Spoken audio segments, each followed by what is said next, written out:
So it had to happen eventually. It's time to upgrade our engine version, this time mid-section. We're going to go to version 4.11. Now in the online slides, you'll see 4.7 on all the slides because I've changed the template, but of course it's only version 4.11 I was using from here. But the differences are minor. We haven't done anything in this section yet that makes any difference. So in this video, Epic Games Launcher helps you manage versions of the engine. It's pretty good at that, so we'll briefly see that.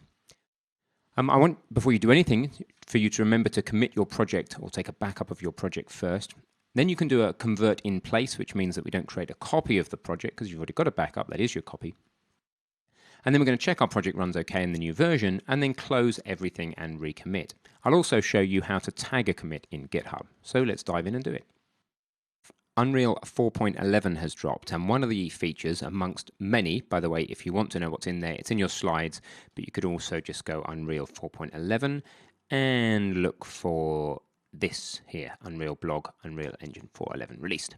There's lots and lots of improvement. Most of them are runtime improvements, but it also has some improvements relating to the speed of lighting builds, and as we're doing quite a lot of lighting builds inside the landscape creation, let's go ahead and upgrade to 4.11. So you come into your Epic Games, into your Epic Games launch, you'll probably see a little 1 here.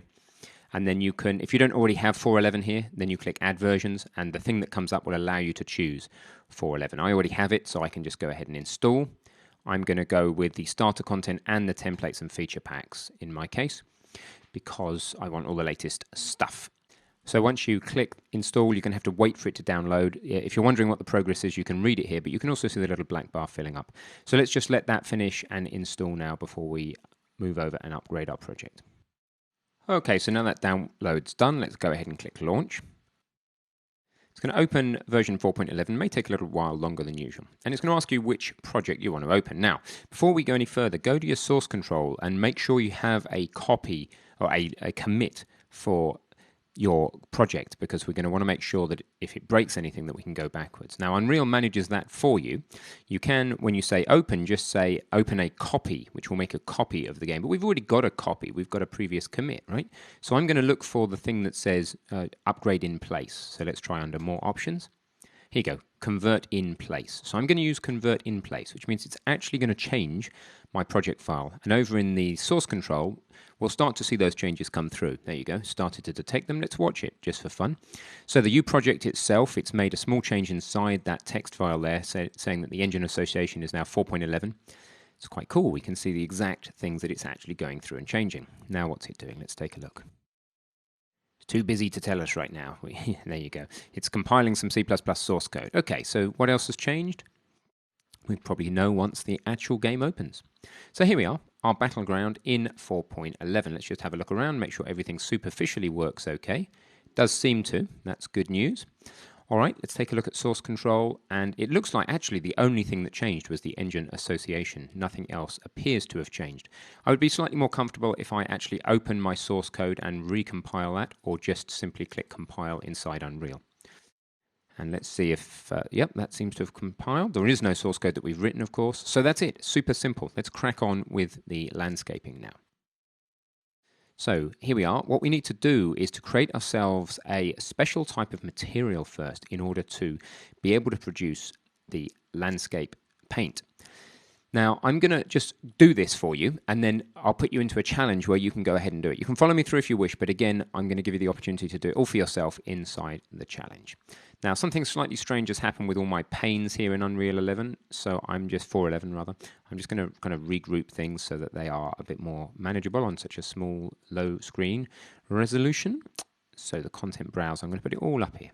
There you go, got my kind of basic screen layout back.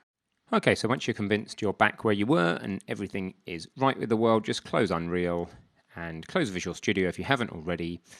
So I'm actually going to do the commit with you this time because I want to show you how to use tags briefly. This is a good time to introduce it. So I'm going to go and get my file name over here.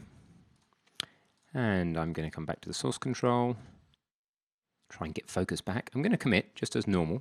Pushing up to the web, that's fine. Or I'll leave the push for now, actually, because I want the tag to go with it. Okay, so I've made a normal commit, but what I want to do now is I want to click on tag here. And then I'm not going to show you how to do this on the command line, because if you you probably already know if you know how to use the command line. So I'm just going to put tag version 4.11, and I'm going to tag a specific commit, i.e. this commit, not a whole branch. So what that's going to do when I choose the commit, the top commit, and then put 4.11 on, it's just going to put this neat little tag here, and tags will come up on the left. And then what will happen as more commits come into this line, the 4.11 tag will stay there, provided I've tagged a specific commit.